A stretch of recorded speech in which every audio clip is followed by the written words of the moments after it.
gente, tudo bem com vocês? Essa já é a minha terceira aula, eu acho, de geografia com vocês.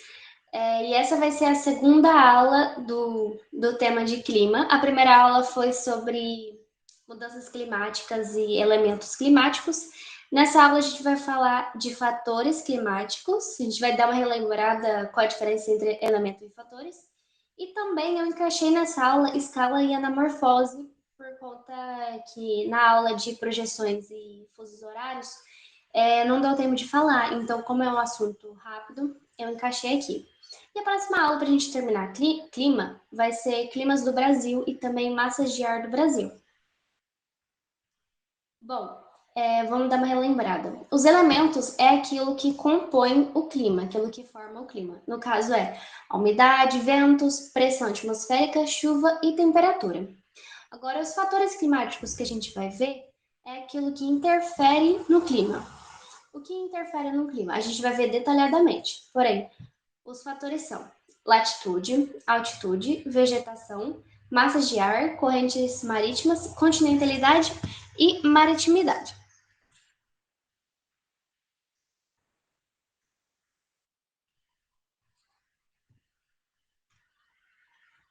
Bom, primeiro a latitude. A latitude a gente viu na primeira aula minha, que é de fusos horários.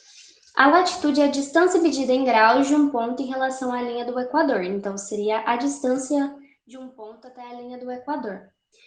E a regra é assim: quanto maior a latitude, quanto mais distante da linha do Equador, menor vai ser a temperatura. Então, vai ser mais frio. A próxima aqui é altitude. Seria a altura. A altitude é a distância medida em metros de um local em relação ao nível do mar. E como que a altitude interfere no clima? Quanto maior a altitude, menor a temperatura, pois os raios solares incidem sobre a superfície e são refletidos para o espaço, tornando a atmosfera mais quente. Então é assim, quando a Terra recebe os raios solares, a superfície que vai aquecer primeiro e os raios solares depois refletem. Então a atmosfera, a superfície, ela fica mais quente e quanto mais para cima, mais alto, vai ser mais frio. Então, quanto maior a altitude, menor a temperatura. Enquanto menor a altitude, maior a temperatura, mais quente. Agora, continentalidade e maritimidade. A continentalidade é uma maior distância de um local em relação ao oceano. Então, a continentalidade, ela interfere no clima quando você está distante do oceano. E a maritimidade é uma maior proximidade de um local em relação ao oceano. Então, uma região estar perto do oceano também vai interferir no clima. E aqui eu fiz só uma anotação para vocês lembrarem. Isso também se estuda em física. A Terra se aquece e resfria mais rápido do que a água. Então, de dia, né, a areia fica muito quente e de noite ela já esfria. Então, a Terra ela se aquece e resfria mais rápido do que a água.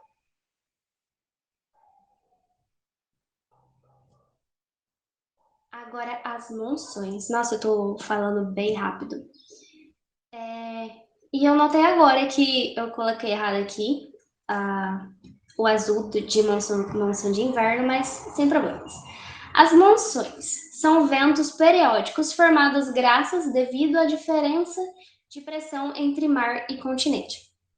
Então, como que funciona a monção? Lembra que monções são ventos.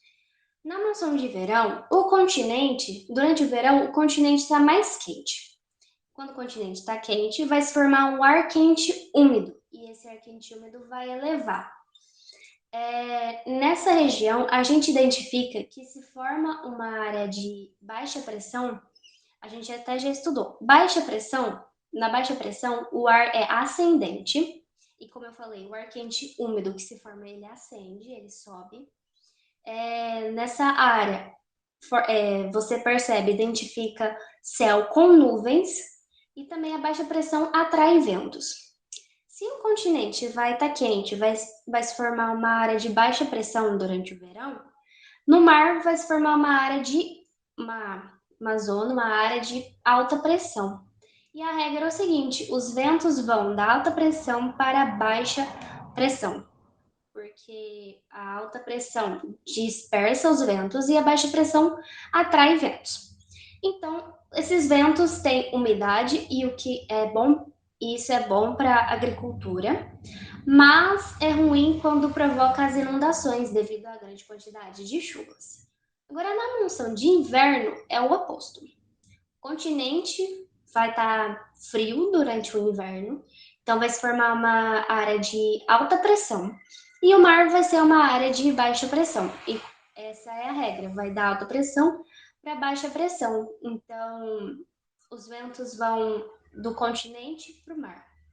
Esses ventos têm baixa umidade, o que é bom porque não ocorre inundação, só que é ruim pois provoca estiagem, no caso a seca. Aí essa aqui é mais uma imagem para vocês terem uma visão. Então, durante o verão, o continente está quente, forma o ar quente úmido que acende. Então, como o ar é ascendente, forma céu com nuvens, então uma área de baixa pressão e os ventos vêm da alta pressão, do mar, vão para o continente, baixa pressão. E no inverno, o continente está frio, forma-se uma área de alta pressão, então os ventos vão da alta pressão do continente para o mar, alta pressão.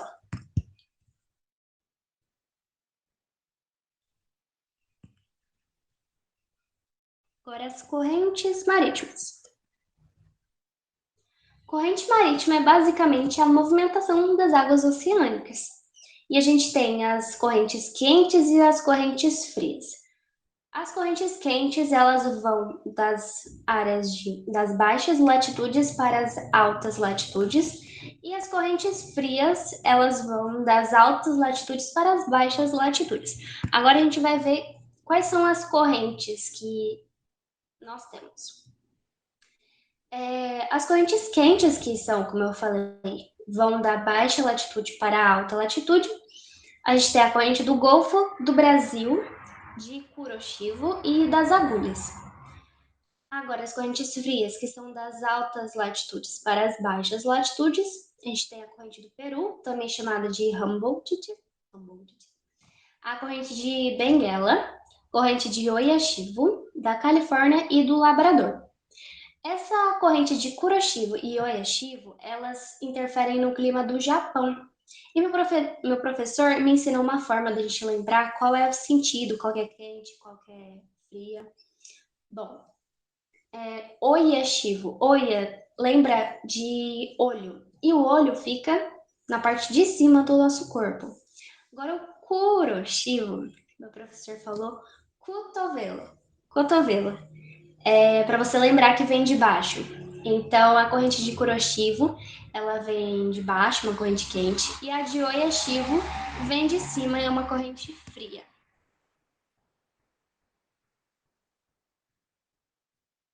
Bom, agora a gente vai falar especificamente como que essas correntes interferem no clima. A corrente do Golfo, depois eu vou mostrar para vocês em que região elas passam. A corrente do Golfo contribui para a formação de furacões. Ela ameniza o inverno na Europa setentrional e também impede o congelamento dos portos da Europa, que é uma corrente quente. Também já falei de furacões na primeira aula de clima. Furacão é a mesma coisa que tufão e ciclone, e eles se formam primeiramente quando as águas estão acima de 26 graus Celsius. Então, como essa corrente é quente, ela vai contribuir para a formação de furacões. Ameniza o inverno e impede o congelamento dos portos da Europa. A corrente do Brasil, ela vai aumentar a temperatura do litoral, vai trazer umidade, tem alta umidade, e contribui para a extração de sal marinho no Rio Grande do Norte. Agora a corrente de Kuroshio, como eu falei, que vem debaixo do Japão, contribui para a formação de tufões, que é a mesma coisa que furacões, e também a mesma coisa que ciclone, são só nomes diferentes. Ela traz umidade para o sul do Japão. E a corrente das agulhas, que é mais lá na África, ela contribui para a formação de furacão. Agora, as correntes frias.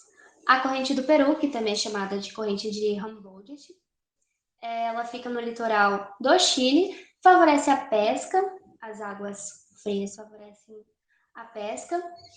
E falando em pesca, eu tô sempre repetindo para vocês não esquecerem, alguns fenômenos que a gente tem é o El Niño e a Laninha. O El Niño é o aquecimento anormal das águas. E o El Niño, ele é ruim para pesca, porque é o aquecimento da água. E Laninha é basicamente o oposto. Então, a corrente do Peru fica no litoral, passa pelo litoral do Chile, favorece a pesca e ajuda a formar o deserto do Atacama. E essa imagem aí é o deserto do Atacama. A corrente de Oyashifu, como eu falei, que é lá no Japão, ela contribui para o clima mais frio e seco no norte do Japão. A corrente de Benguela, ela diminui a umidade e temperatura e ajuda a formar o deserto do Kalahari. Eu também peguei uma imagem desse deserto.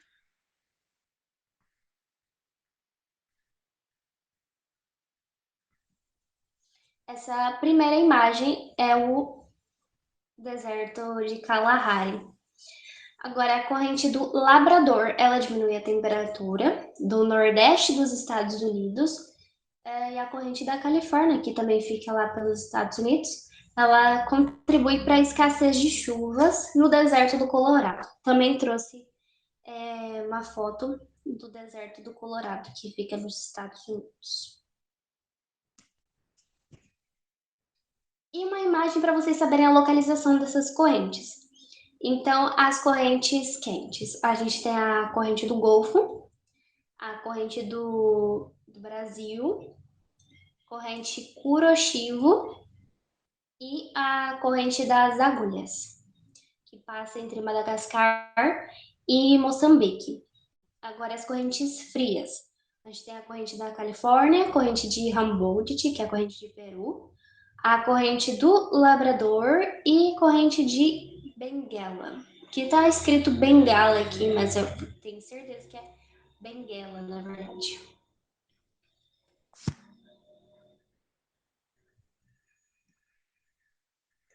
E as massas de ar? Eu só vou falar a definição de massa de ar e na próxima aula a gente vai falar das massas de ar do Brasil, que a gente vai estar falando dos climas do Brasil. Massa de ar é um volume de ar definido pela sua temperatura e o teor de vapor d'água. Então, uma massa de ar pode ser quente, pode ser fria e também pode conter muita umidade ou baixa umidade. Então, ela pode ser quente, úmida ou seca e fria, úmida ou seca. Bom, e uma parte aqui extra para falar de escala e anamorfose. A escala, ela é uma relação matemática entre as dimensões reais e dimensões de um mapa.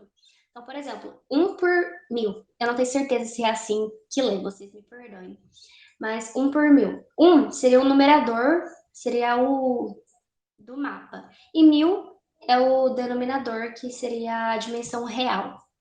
Então, e a medida vai estar sempre em centímetros. Então, como que você lê isso? 1 centímetro equivale a 1000 centímetros na dimensão real. Para você calcular a escala, tem essa formulinha, desenho sobre desão. Desenho é a distância do mapa e desão é a distância real. Também trouxe um exercício que é bem básico, para vocês terem uma noção dos exercícios de escala.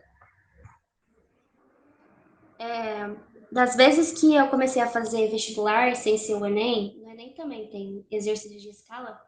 No segundo e no terceiro eu já vi vários exercícios de escala. E é algo bem básico assim, então não pode bobear. Bom, esse exercício é do Enem.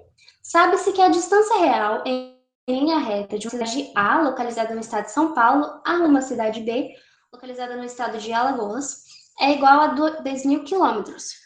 Então, a distância real é 2.000 quilômetros. Sempre fica feio. 2.000 quilômetros. Um estudante, ao analisar o mapa, verificou com sua régua que a distância entre essas duas cidades, A e B, era 8 centímetros. Então, a distância no mapa... Nossa, que horror. A distância no mapa é 8 centímetros.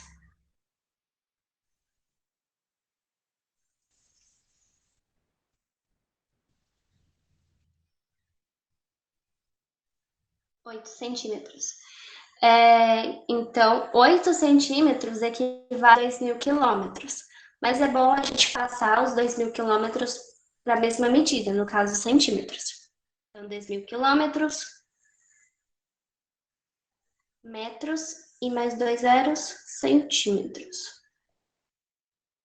E na escala, como você sempre tem que colocar quanto que equivale 1 centímetro na medida, na dimensão real, então a gente quer saber quanto que equivale 1 centímetro na dimensão real, sendo que 8 centímetros equivale, vamos ver, a 200 milhões de centímetros.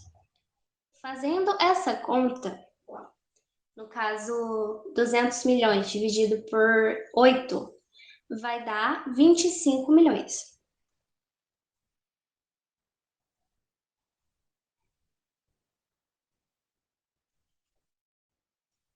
Então, a resposta vai ser a E.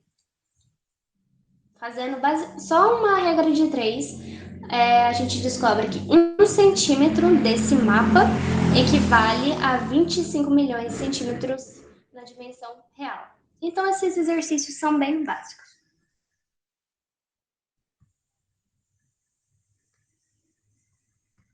E para terminar, vamos falar de anamorfose. A anamorfose é uma técnica da cartografia que deforma propositalmente as áreas, valorizando um tipo de informação. Então, por exemplo, nesse primeiro mapa, a informação valorizada foram os muçulmanos. Então, a gente vê que a África, que a Ásia e a Oceania está um pouco mais preenchida, mais cheia. Isso significa que os muçulmanos se concentram mais nesses continentes, enquanto a América está enxugadinha. Então, a anamorfose aí está sendo utilizada para mostrar onde que os muçulmanos mais estão localizados. Nesse segundo aí, língua portuguesa, ele valorizou a informação de língua portuguesa, então, principalmente na América do Sul, na Europa por conta de Portugal, e um pouco na África por conta de Angola e outros países que eu não lembro agora que falam português. Mas então, é essa informação que está sendo valorizada. E por último, essa anamorfose valoriza a informação do PIB dos países, a Produto Interno Bruto. Então, a gente vê que a maioria dos países desenvolvidos que estão maiores, que produzem mais, que possuem maiores PIBs. E aí, então, a África, a Oceania e América do Sul, América Central, elas estão menores. Então, é isso. A gente viu os fatores climáticos, revisamos os elementos, a gente viu escala, que é muito importante, é fácil, mas cai bastante nos vestibulares, e também a anamorfose. Então, é isso. Eu espero que vocês tenham entendido. Eu já preparei a lista de exercícios, vou disponibilizar também. Vocês vão ter acesso a esse slide. E é isso. Bom estudo para vocês.